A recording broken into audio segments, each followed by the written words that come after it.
মানে সবাই কি একই থানায় একই টাইপের মামলা, হত্যা মামলা, এগুলো কি আসলে বুঝে করা হচ্ছে নাকি না বুঝে করা হচ্ছে? 16 বছর লেখায়, টক শো, সেমিনার, সব জায়গায় ভুয়া মামলা, গায়েবী মামলা এসবের বিরুদ্ধে কথা বলে আসছি। ফাইনালি জুলাই গণঅভ্যুত্থানের সময় আমি নিজে ভুয়া মামলার, গায়েবী মামলার শিকার হয়েছি। আমাকে গ্রেফতার করলো মসজিদের গেট থেকে। আমি গায়েবানা জানাজা পড়তে গেলাম আবু সাইদ সহ 6 জন হত্যাকাণ্ডের।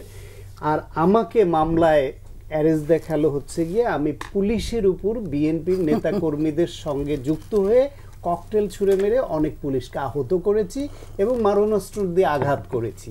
এইরকম একটা মামলায় আমাকে গ্রেফতার করলো এবং জেলে ভরলো। তো এরকম একেবারেই বানোয়াট একটা ভুয়া মামলা। এখন এই জুলাই গণঅভ্যুত্থান পরবর্তী যে মামলাগুলো হয়েছে, এই মামলার দায় সরকারের আছে, পাশাপাশি রাজনৈতিক দলগুলোরও আছে। আমি অনেক টক শোতে বা বিভিন্ন জায়গায় আলোচনায় বলছিলাম যে রাজনৈতিক দলগুলোর তখনই বলছি যে এখন উচিত তাদের এটা নিয়ে একটা সেল করা এবং এই সেল থেকে প্রত্যেক ইউনিটকে নির্দেশ দেওয়া যে তোমার এলাকায় কারা কারা গত 16 বছরে মানে অফিস পুড়িয়েছে, লুটপাট করেছে, খুন করেছে, নির্বাচনে প্রতিপক্ষকে অপদস্থ করেছে, মারধর করেছে, সেই তালিকাটা ধরে এইটা একটা।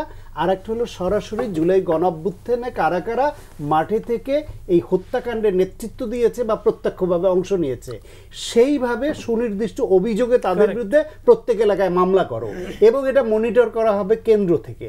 এইটা বিভিন্ন রাজনৈতিক দলগুলো যদি করতো তাহলে এই মামলাগুলো যারা দিয়েছে এরা কোনো না কোনোভাবে তো কোনো না কোনো রাজনৈতিক দলের নেতাকর্মীরাই দিয়েছে।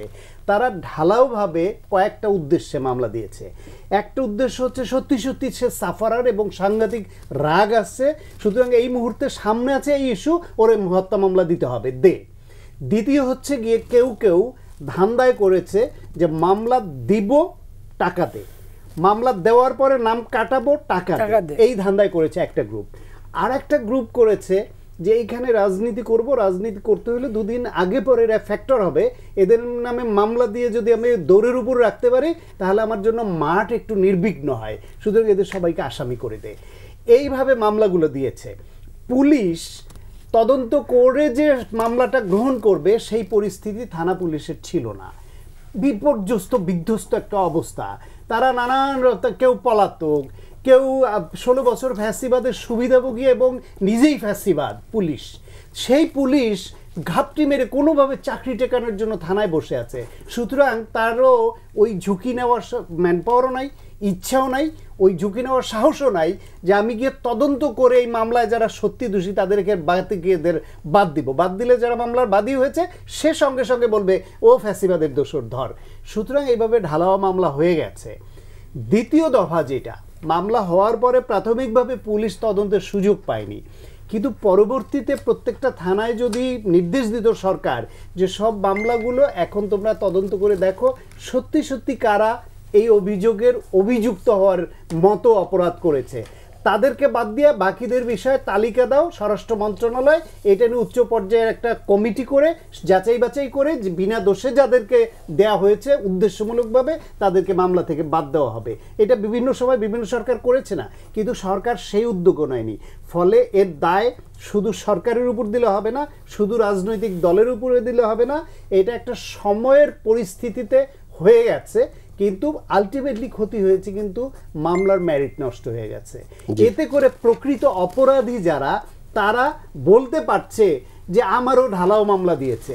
আর একটা বড় ক্ষতি হয়েছে, সেটা হলো 16 বছর ধরে আমাদের দেশে যেসব হত্যা, গুম, খুন, বাবা নানান রকমের হিউম্যান রাইটস ভায়োলেশন হতো না, এই যে গায়েবী মামলা হতো, এইসব নিয়ে আমরা কথা বলতাম, আমাদের কথা সরকার পাত্তা দিত না। কিন্তু এই কথা একেবারে ফেলনা তো যেত না, সংবাদ মাধ্যমে কিছুটা আসতো, অনেকটাই আসতো না, সেটাকে ফেলনা যেত না, তার ভিত্তিতে রিপোর্ট তৈরি হতো। সেই রিপোর্টটা সারা পৃথিবীতে পাবলিশড হতো হিউম্যান রাইটস ভায়োলেশনের নথি হিসেবে। এই যে সময় যে মামলাগুলো হলো এবং কত সংখ্যক লোক বিনা অপরাধে মামলার আসামি করা হলো, এইটা হাওয়ায় উড়ে যাবে না, হাওয়ায় ভেসে যাবে না, এইটা পানিতে ভেসে যাবে না, এর ডকুমেন্টস থাকবে। এবং এইটা এই দেশে এই যে গায়েবী মামলা বা অতীতের মতো হিউম্যান রাইটস ভায়োলেশন করা হয়েছে নিরপরাধ মানুষকে মামলা দিয়ে, এইটা কিন্তু আমাদের প্রকৃত অপরাধীদের বিচারকেও বাধাগ্রস্ত করবে। ফলে এই দায় আমরা কেউ এড়াতে পারি না।